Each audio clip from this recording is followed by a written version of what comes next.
ജനപ്രിയ ബ്രാൻഡായി അറിയപ്പെടുന്ന ജവാനിലും അളവ് കുറവ്. ജവാൻ റം ബോട്ടിലിൽ അളവ് കുറവ് കണ്ടെത്തിയതിനെ തുടർന്ന് തിരുവല്ല ട്രാവൻകൂർ ഷുഗേഴ്സ് ആൻഡ് കെമിക്കൽസിനെതിരെ കേസെടുത്ത് ലീഗൽ മെട്രോളജി വിഭാഗം പുതിയ ചർച്ചയ്ക്ക് തുടക്കമിടുന്നു. ലീഗൽ മെട്രോളജി നെറ്റ് കണ്ടന്റ് യൂണിറ്റാണ് പരിശോധനയ്ക്ക് ശേഷം കേസെടുത്തത്. സംഭവത്തിൽ ഇന്ന് തിരുവല്ല കോടതിയിൽ റിപ്പോർട്ട് നൽകുകയും ചെയ്യും. അതേസമയം ആരോപണം ട്രാവൻകൂർ ഷുഗേഴ്സ് നിഷേധിക്കുന്നുണ്ട്.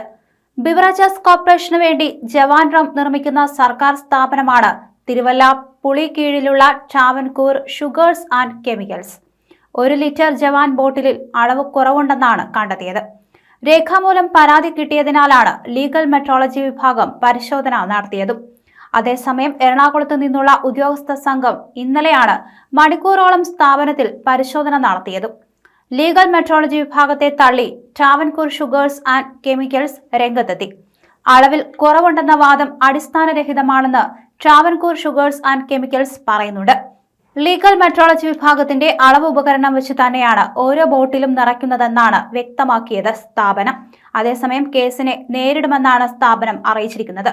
ഓണക്കാലത്ത് ഏറ്റവും കൂടുതൽ വിറ്റ മദ്യ ബ്രാൻഡ് ജവാൻ റം ആണെന്ന് ബെബ്കോയുടെ ഔദ്യോഗിക കണക്കുകളും പുറത്തുവന്നു. 10 ദിവസം കൊണ്ട് 6,30,000 ലിറ്റർ ജവാൻ മദ്യം വിറ്റതായാണ് കണക്ക്.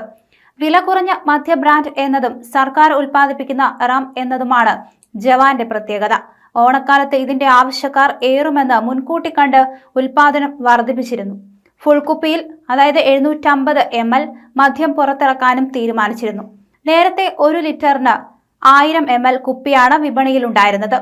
സർക്കാർ സ്ഥാപനം ഉൽപ്പാദിപ്പിക്കുന്ന ജവാന് ആവശ്യക്കാർ വർദ്ധിച്ചതിനെ തുടർന്നാണ് 750 ml കുപ്പിയിൽ മദ്യം പുറത്തിറക്കാൻ തീരുമാനിച്ചത്. ഓണക്കാലത്ത് ബെവറേജസ് കോർപ്പറേഷന്റെ ഔട്ട്ലെറ്റുകളിൽ മദ്യം വിൽക്കുമ്പോൾ ജവാൻ റമ്മിന് പ്രത്യേക ശ്രദ്ധ നൽകണമെന്ന് നിർദ്ദേശിച്ചിരുന്നു. ഉപഭോക്താവ് ബ്രാൻഡിന്റെ പേര് പറഞ്ഞില്ലെങ്കിൽ ജവാൻ നൽകണമെന്നായിരുന്നു നിർദ്ദേശം. ഓണക്കാലത്ത് ഏറ്റവും അധികം വിൽപ്പന നടത്തിയ ബ്രാൻഡായി ജവാൻ മാറിയത് അങ്ങനെയാണ്. മറ്റ് പല സംസ്ഥാനങ്ങളിലെയും പോലെ കേരളത്തിലും സർക്കാർ വരുമാനത്തിന്റെ പ്രധാന സ്രോതസ് മദ്യവിൽപ്പനയാണ്. സംസ്ഥാന സർക്കാർ നേരിട്ട് ഉൽപ്പാദിപ്പിച്ച് വിതരണം ചെയ്യുന്ന മദ്യമാണ് ജവാൻ. റം വിഭാഗത്തിൽപ്പെട്ട ഈ മദ്യത്തിന് പിന്നാലെ സംസ്ഥാന സർക്കാർ ബ്രാൻഡി കൂടി നിർമ്മിച്ച് വിതരണം നടത്താൻ തീരുമാനിച്ചിരുന്നു. അതിനിടയ്ക്കാണ് ഇത്തരത്തിൽ ജവാൻ റം ബോട്ടിലിൽ അളവ് കുറവ് കണ്ടെത്തിയതിനെ തുടർന്ന് സ്ഥാപനത്തിനെതിരെ കേസെടുത്ത് ലീഗൽ മെട്രോളജി വിഭാഗം എത്തിയത്. അതേസമയം പരിശോധനയിൽ അളവ് കുറവ് എന്നാണ് കണ്ടെത്തിയത്. രേഖാമൂലം പരാതി കിട്ടിയതിനാലാണ് ഇത്തരത്തിൽ ലീഗൽ മെട്രോളജി വിഭാഗം പരിശോധന നടത്തിയതും കേസെടുത്തതും. കഴിഞ്ഞ ദിവസമാണ് മണിക്കൂറുകളോളം സ്ഥാപനത്തിൽ പരിശോധന നടത്തിയത്. അതേസമയം ഈ ഒരു ആരോപണത്തെ തള്ളി സ്ഥാപന ഉടമകൾ രംഗത്തെത്തുകയും ചെയ്തു. അളവിൽ കുറവുണ്ടെന്ന വാദം തെറ്റാണെന്നാണ് ട്രാവൻകൂർ ഷുഗേഴ്സ് ആൻഡ് കെമിക്കൽസ് പറയുന്നത്.